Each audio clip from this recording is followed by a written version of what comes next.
Actual fact ఏంటండి రాహుల్ గారు? Fact is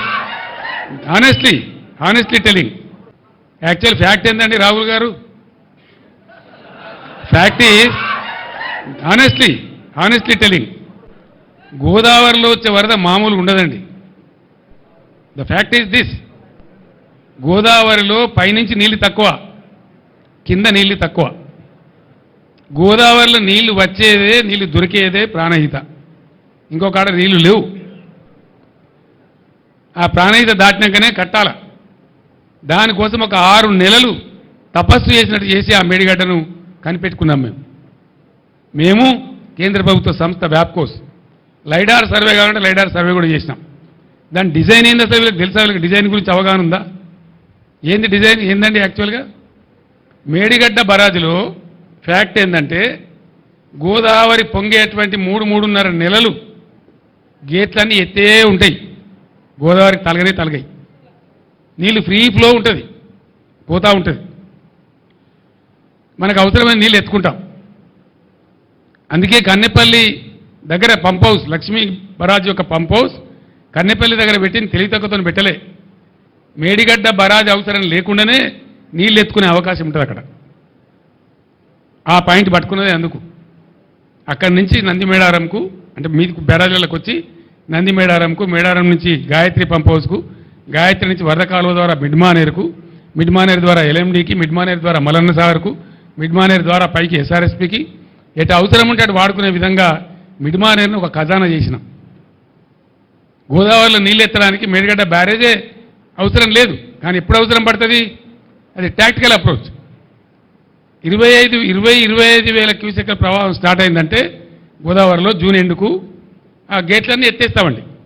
అసలు బ్యారేజీలో నీళ్ళు ఆపరు. ఎప్పుడు ఆపుతారు? మళ్ళా ప్రవాహం 25 వేల క్యూసెక్లకు డౌన్ అయ్యేదాకా ఆపుతారు. చివరిలో సెప్టెంబర్ మాసం చివరిలో ఆ గేట్లు దించుతారు. అది కూడా మొత్తం గేట్లు దించరు. అటొక 2, ఇటొక 2, ఆ చివరికి 2, ఈ చివరికి 2 వదిలిపెట్టి వచ్చిన నీళ్ళు వచ్చిపోయేటట్టు చేసి ఒక 9 టీఎంసీలు 10 టీఎంసీలు నిల్వ ఉండేటట్టు దానిలో ఆపడతారు. వచ్చినవి పోతూ ఉంటాయి. ఆ 9-10 టీఎంసీలు పెడితే కొద్దిగా బిల్డ్ అవుతుంది కాబట్టి దాన్ని ఎత్తి పోసుకుంటూ ఉంటాం. ఎత్తి ఎప్పటికప్పుడు పోస్తూ ఉంటాం కాబట్టి కరెక్ట్గా చెరువులు, చెక్ డ్యాములు, కుంటలు అన్నీ నిండి ఉంటుండే, భూగర్భ జలం రీఛార్జ్ అవుతుండే, ఏ బాధలు లేకుండే, పంటలు ఎండకుంటుండే. మే నెల తర్వాత కూడా మత్తలు దుంకిన చెరువులు కారణం ఏంది? తెలివిగా దాన్ని ఏ టైంలో ఎత్తిపోయానో ఆ టైంలో ఇంజనీర్ల ద్వారా ఎత్తించినాం. కాబట్టి నేను మాట్లాడిన నిన్న మొన్న ఇంజనీర్లకు, ఏమైందిరా ఈ సన్నాసులకు తెలివి లేకపోతే మీ తెలివి ఏం వచ్చింది, ఎందుకు ఎత్తలేదు నీళ్ళంటే, సార్ మమ్మల్ని నిరోధించిండ్రు అని ఏదో ఉన్న తోకమట్ట అని చెప్పి ఉన్న మీదున్న బ్యారేజీల నీళ్ళు కూడా వదిలేసినారు కావాలని చెప్పి.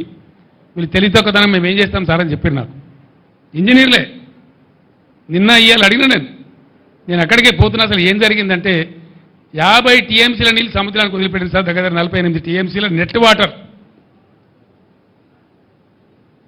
కుంగిందని దానిదో కేసీఆర్ను బదనాం చేయాలి, గత ప్రభుత్వాన్ని బదనాం చేయాలని ఒక చిల్లర కుట్రతోని ప్రేక్షకుల్లాగా చూసుకుంటే సన్నాసులాగా కూర్చుంటే నీళ్ళని వీకినాయి. ఇప్పుడు కూడా 1500 టీఎంసీలు పోతా ఉన్నాయి ప్రణాయితలు. ఇప్పుడు కూడా క్యూసెక్లు పోతా ఉన్నాయి. ఆడ ఎన్ని ఉన్నాయండి పంపులు? వీళ్ళకి లెక్కనా తెలుసా? కనీసం ఏ పంప్ హౌస్ కాడ ఎన్ని పంపులు నేను తెలివైన ఉన్నది వీళ్ళకు. 2200 క్యూసెక్ల సామర్థ్యం ఉండేటువంటి 17 పంపులు అక్కడ కన్నెపల్లి కాడ. మేము నడిపినాడు కూడా మొత్తం పంపులు నడపం.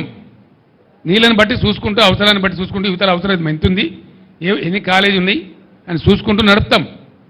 దాంతో ఏమవుతుంది? ఒకసారి ఒక పంపు నడుపుతాం, 2 పంపులు నడుపుతాం, 3 పంపులు నడుపుతాం. మామూలు ఇసుక కట్టేసి బస్తాలేసి కూడా, ఇసుక బస్తాలేసి కూడా నడపచ్చు. కానీ దాన్ని నడపకుండా కుట్ర చేసి అలా ఎందో ఉన్నది.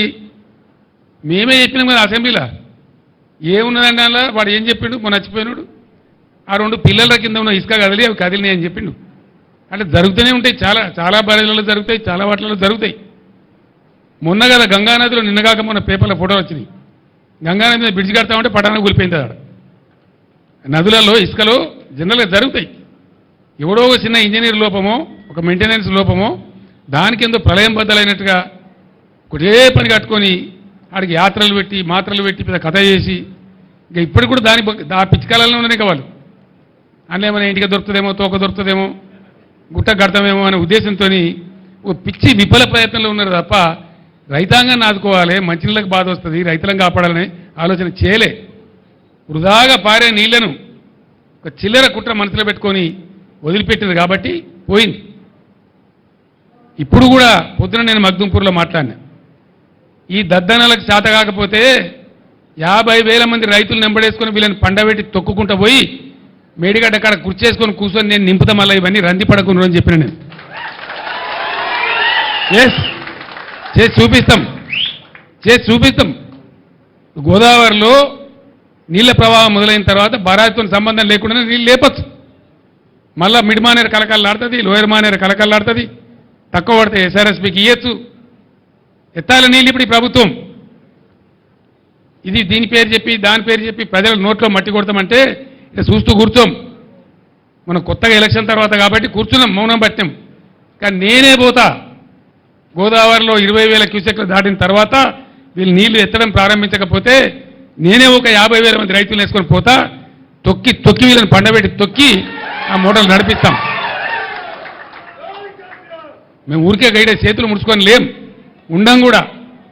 ఇవన్నీ అవకాశాలు ఉండంగా వీటిని పక్కన పెట్టి ఏదో మెరమెచ్చకాలు చెప్పి రోజుకో స్టంట్ కొట్టి కథ చెప్పి కాకరకాయ తోకరకాయ మాటలు చెప్పి అన్ని కాయగూరుకుడు మాటలు మాట్లాడి ఇదా రాజ్యం నడిపే పరిస్థితి. ప్రజలు లేరు, వాళ్ళ బాధలు లేరు, యాదవులు లేరు, దళితులు లేరు, ఓవర్సీస్ స్కాలర్షిప్ లేదు, మంచినీళ్ళు లేవు, సాగునీళ్ళు లేవు. అన్నిటిని మించి సిగ్గుపడాల్సిన విషయం ఏంటంటే హైదరాబాద్లో మొత్తం రాష్ట్ర వ్యాప్తంగా పేదలందరి ఇళ్లలో నల్లా ఉండాలనేటువంటి ఒక అద్భుతమైనటువంటి ఆలోచనతో ₹1 ఒకటంటే ఒకటే రూపాయికి మీ ఇందిరమ్మ రాజ్యంలో మీ కాంగ్రెస్ రాజ్యంలో మీ ముండమోకాలకు ఎన్నడూ ఇయ్యలే మీరు. మేము పేదల కోసం అని చెప్పి ఒకటే ₹1 నల్లా ఇచ్చి రాష్ట్ర వ్యాప్తంగా కూడా ప్రతి ఇంట్లో నల్లా పెట్టించినాం. పిఎస్పీలు అంటే పబ్లిక్ స్టాండ్ పోస్టులు రోడ్ల మీద లేకుండా చేసినాం. బిందెలు కనబడకుండా చేసినాం రాష్ట్రంలో. ఇలా మళ్ళీ బిందెలు ఎందుకు వస్తున్నాయి? 9 ఏళ్ళు నడిచిన కరెంటు నడిపే తెలివి లేదు మీకు. 6 ఏళ్ళు బ్రహ్మాండంగా నడిచినటువంటి మిషన్ భగీరథ నడిపే తెలివి లేదు మీకు. నడిచినాయే కదా, వాటికేం రోగం వచ్చింది? ఎందుకు నడపలే అంటే మీ అసమర్థతనే కదా, మీ చవటతనమే కదా. Otherwise what? జవాబు చెప్పాలి మీరు ప్రజలకు. ఇప్పుడు 6 ఏళ్ళు బ్రహ్మాండంగా నడిచిన భగీరథ ఇలా ఎందుకు ఆగుతున్నది?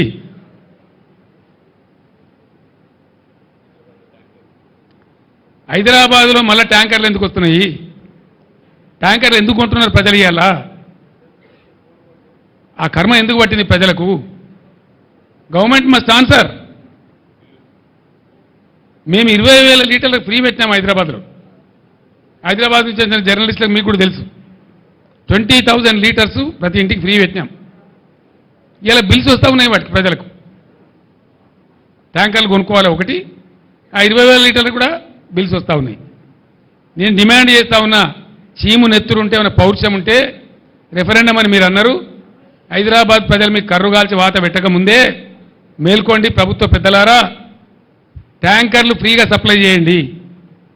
అదేం లక్షల కోట్లు 1,000 కోట్లు కాదు, అంతకలితో ఒక 400-500 కోట్లు అవుతుంది కావచ్చు. మీకు ప్రజల మీద ప్రేమ ఉంటే you supply free tankers in Hyderabad, otherwise you will be guilty. నిన్ను దోషులుగా పరిగణిస్తారు హైదరాబాద్ ప్రజలు, పరిగణించాలి కూడా. మిషన్ భగీరథ నడపండి యథావిధిగా.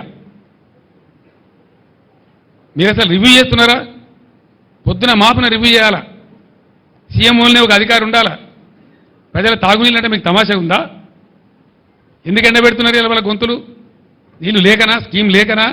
బంగారం లాంటి భగీరథ స్కీమ్ నాకు దాన్ని వాడకుండా ఎందుకు ఇట్లా చేస్తున్నారు? కాబట్టి అది వెంటనే దానిలో ఏమైనా చిన్న పెద్ద ఉంటే సవరించి మిషన్ భగీరథ ఫుల్ ఫ్లెడ్జ్డ్ నడపాలి. ప్రతి ఇంటికి నీళ్ళు ఇవ్వాలి. హైదరాబాద్లో ట్యాంకర్లకు గవర్నమెంటే ఫ్రీగా సప్లై చేయాలి. లేకపోతే అది కూడా రెఫరెండం కిందకే వస్తుంది. బీ కేర్ఫుల్, జాగ్రత్త. ఫైనల్లీ మీరు ఇప్పటికైనా యాక్షన్ ప్లాన్ సిద్ధం చేసుకొని గోదావరి స్టార్ట్ కాగానే ఎట్లా ఎత్తిపోయానో దానికోసం రెడీ కాండి. లేకపోతే మేము రెడీ అవుతాం, ఎట్లా చేయాలో మేము చేస్తాం, మేము చూపిస్తాం ఆ తమాషా మీకు. రణరంగమైన మంచిదే రాష్ట్రం. తర్వాత మేము డిమాండ్ చేస్తూ ఉన్నాం, వెంటనే ఎన్యూమరేషన్ మీరు స్టార్ట్ చేయాలి.